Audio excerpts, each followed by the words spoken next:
J'aime bien utiliser l'analogie de l'arbre pour les voies respiratoires. Elles jouent donc ces voies un rôle intermédiaire entre notre environnement et le lieu d'échange gazeux qui est les poumons, à savoir que les voies respiratoires en elles-mêmes ne participent pas à l'échange gazeux.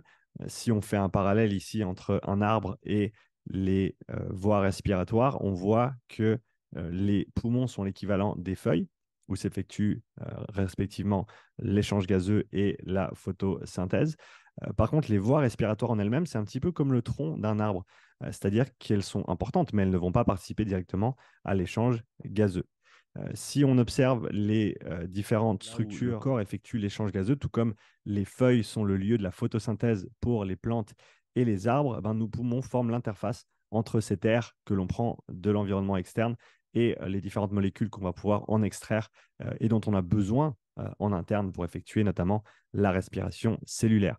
À savoir que les poumons ont une surface qui équivaut à peu près 35 à 40 fois la surface corporelle.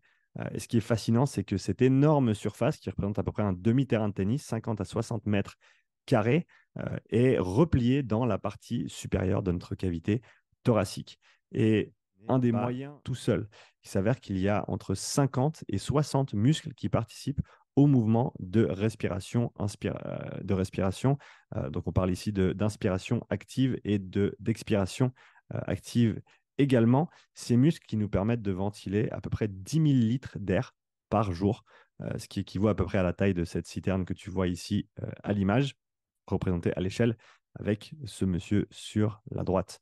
Si on parle d'alimentation en oxygène, c'est important de comprendre que les muscles respiratoires sont des muscles comme les autres, c'est-à-dire qu'ils ont une demande en oxygène. Et il s'avère que plus tu es entraîné et plus ta demande en oxygène des muscles respiratoires va être élevée. Une personne et du CO2. Si on parle du transport de l'oxygène, il ne se dissout pas du tout bien dans le sang. On ne peut dissoudre que 0,3 millilitres par décilitre de sang.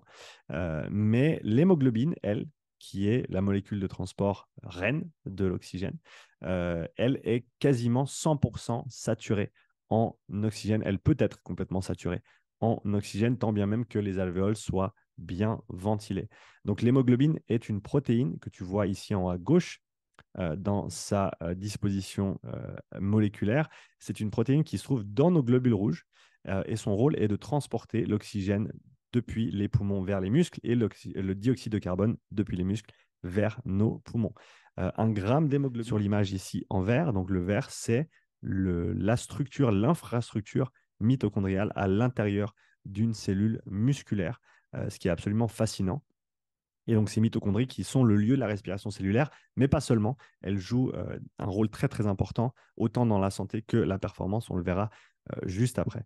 On ne peut pas parler de mitochondries sans parler d'ATP. L'ATP qui est la monnaie énergétique du corps humain, adénosine triphosphate, qu'on va donc un petit peu plus dans les détails.